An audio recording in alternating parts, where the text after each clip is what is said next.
મુખ્યમંત્રીશ્રીની ઉપસ્થિતિમાં જળ સંપત્તિ તથા વિવિધ વિભાગોના રૂ. 190.25 કરોડના 12 જેટલા વિકાસ પ્રકલ્પોના લોકાર્પણ અને ખાતમુહૂર્ત કાર્યક્રમ. ગુજરાત રાજ્યના મુખ્યમંત્રી શ્રી ભૂપેન્દ્રભાઈ પટેલ સુરેન્દ્રનગર જિલ્લાના પ્રવાસે પધારનાર છે, જેમાં મુખ્યમંત્રીશ્રીની ઉપસ્થિતિમાં નર્મદા, જળ સંપત્તિ, પાણી પુરવઠા અને કલ્પસર વિભાગના તથા વિવિધ વિભાગના રૂ.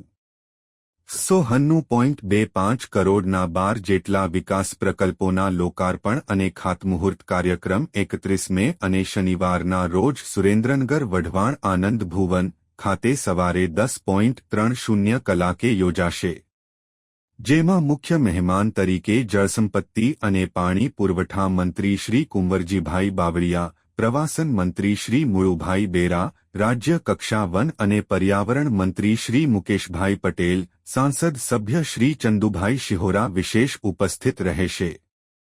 અતિથિ વિશેષ તરીકે નાયબ મુખ્ય દંડક શ્રી જગદીશભાઈ મકવાણા, જિલ્લા પંચાયત પ્રમુખ શ્રી હરિકૃષ્ણભાઈ પટેલ, ધારાસભ્ય સર્વે શ્રી કિરીટસિંહ રાણા, શ્રી શ્યામજીભાઈ ચૌહાણ, શ્રી પ્રકાશભાઈ વરમોરા, શ્રી પરસોત્તમભાઈ પરમાર ઉપસ્થિત રહેશે.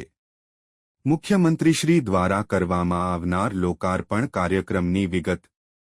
નર્મદા, જળ સંપત્તિ, પાણી પુરવઠા વિભાગ અને કલ્પસર વિભાગના રૂ. 108.04 કરોડના 2 કામ, સામાજિક ન્યાય અને અધિકારિતા વિભાગના રૂ. 0715 કરોડનું 1 કામ સહિત કુલ રૂ. 115.19 કરોડના કુલ 3 કામનું લોકાર્પણ કરવામાં આવશે. મુખ્યમંત્રીશ્રી દ્વારા કરવામાં આવનાર ખાતમુહૂર્ત કાર્યક્રમની વિગત. શિક્ષણ વિભાગના રૂ.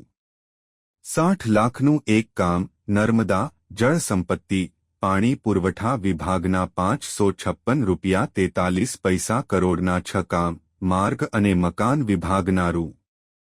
22.58 કરોડનું 1 કામ, આરોગ્ય અને પરિવાર કલ્યાણ વિભાગનું રૂ. 1.45 કરોડનું 1 કામ સહિત રૂ. 581.06 કરોડના 9 કામનું ખાતમુહૂર્ત કરવામાં આવનાર છે. સુરેન્દ્રનગર રિપોર્ટર મહેશભાઈ ઉતેરિયા.